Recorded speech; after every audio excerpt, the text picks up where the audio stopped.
जय जिनेंद्र दोस्तों, कैसे हो आप सब।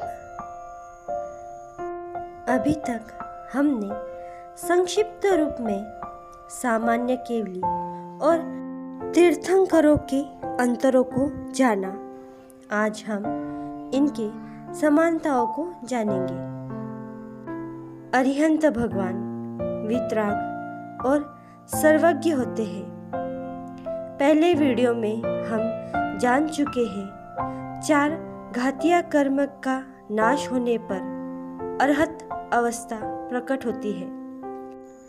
जो महापुरुष 4 घातीय कर्म से रहित हो चुके हैं, उनकी आत्मा में किसी भी प्रकार का विकार या दोष नहीं रह सकता।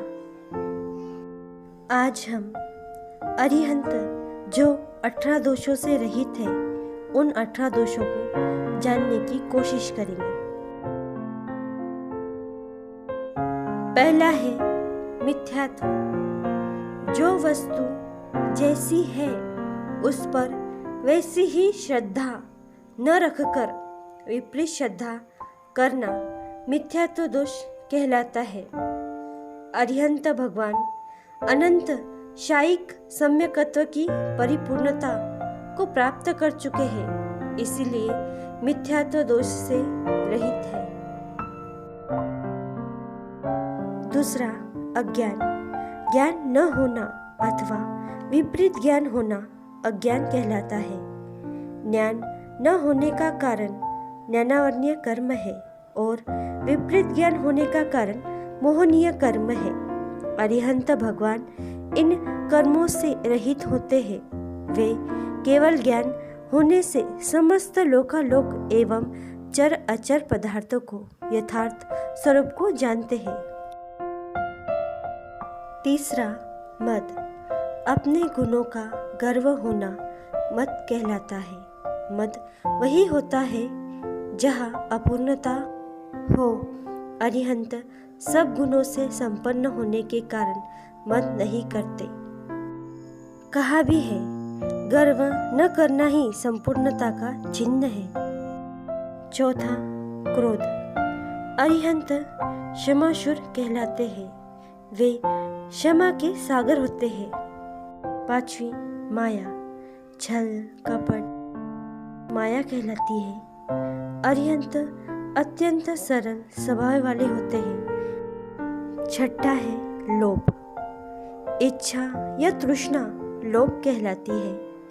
अरिहंत भगवान प्राप्त हुई रिद्धि का परित्याग करके अनगार अवस्था अंगीकार करते हैं।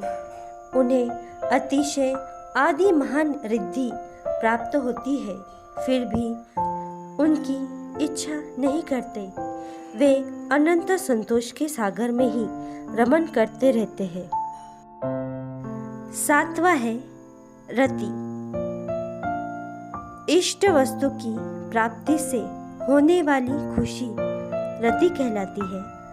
अरिहंत भगवान अवेदी, अकशाई और वितरागी होने के कारण तिल मात्र भी रत का अनुभव नहीं करते, क्योंकि भगवान को कोई भी वस्तु इष्ट नहीं है। आठवां है अरति। अनिष्ट या अमनोज्ञ वस्तु के संयोग से होने वाली अप्रीति अरति कहलाती है। अरिहंत भगवान समभावी होने से किसी भी दुखप्रद संयोगों से दुखी नहीं होते। नौवां है निद्रा। दर्शनावरणीय कर्म के उदय से नींद आती है। इसका सर्वथा क्षय हो जाने के कारण अरिहंत निरंतर जागृत ही रहते हैं। 10वां है शोक। इष्ट वस्तु के वियोग से शोक होता है। अरिहंत भगवान के लिए कोई इष्ट नहीं है और किसी भी पर वस्तु के साथ उनका संयोग भी नहीं होता, अतः वियोग का प्रश्न ही नहीं उठता और इसलिए उन्हें शोक नहीं होता। 11वां है अलिक। झूठ बोलना अलिक कहलाता है। अरिहंत सर्वथा निष्प्रह होने से कभी किंचित भी मिथ्या भाषण नहीं करते और न अपना वचन पलटते हैं। अरिहंत भगवान शुद्ध सत्य की ही परूपना करते हैं। 12वां है चौर्य। मालिक की आज्ञा के बिना किसी वस्तु को ग्रहण करना चोरी है। अरिहंत निरीह होने के कारण मालिक की आज्ञा के बिना किसी भी पदार्थ को कदापि ग्रहण नहीं करते। 13वां है मत्सरता। दूसरों में किसी वस्तु या गुण की अधिकता देखने से होने वाली ईर्ष्या को मत्सरता कहते हैं। अरिहंत से अधिक गुणधारक तो कोई होता ही नहीं है। अगर गौशालक के समान फितूर करके कोई अपनी प्रतिष्ठा बढ़ाने का प्रयास करता भी है तो भी अरिहंत भगवान कभी ईर्ष्या भाव धारण नहीं करते। 14वां है भय अर्थात डर। भय 7 प्रकार के हैं। इह लोक भय, परलोक भय, अदान भय, अकस्मात भय, आजीविका भय, मृत्यु का भय, शलांघा का भय। अरिहंत भगवान अनंत बलशाली होने से इन 7 भयों से अतीत है। वे किसी प्रकार भय से भयभीत नहीं होते। 15वीं है हिंसा। षटकाय के जीवों में से किसी का घात करना हिंसा है। अरिहंत भगवान महादयालु होते हैं। वे त्रस और स्थावर सभी जीवों की हिंसा से सर्वथा निवृत्त होते हैं। साथ ही माहन अर्थात किसी भी जीव को मत मारो इस प्रकार उपदेश देकर दूसरों से भी हिंसा का त्याग करवाते हैं। 16वां है प्रेम। अरिहंत में तन, स्वजन तथा धन आदि संबंधी स्नेही नहीं होते।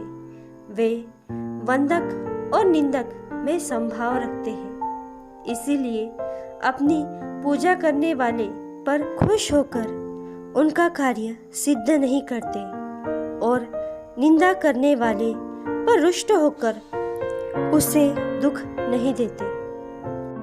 17वां है क्रीड़ा।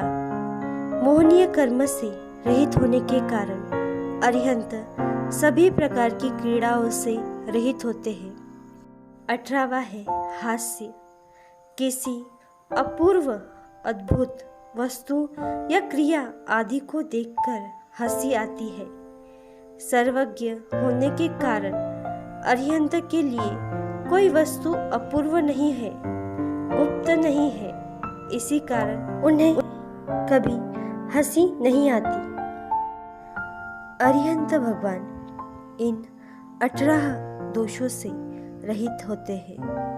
इन 18 दोषों में समस्त दोषों का समावेश हो जाता है। अतः अरिहंत भगवान को समस्त दोषों से रहित सर्वथा निर्दोष समझना चाहिए। आशा है आप सबको ये समझ में आए होंगे।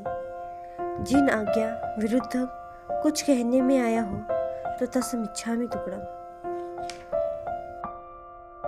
Please like, comment, subscribe my channel नमो पारस।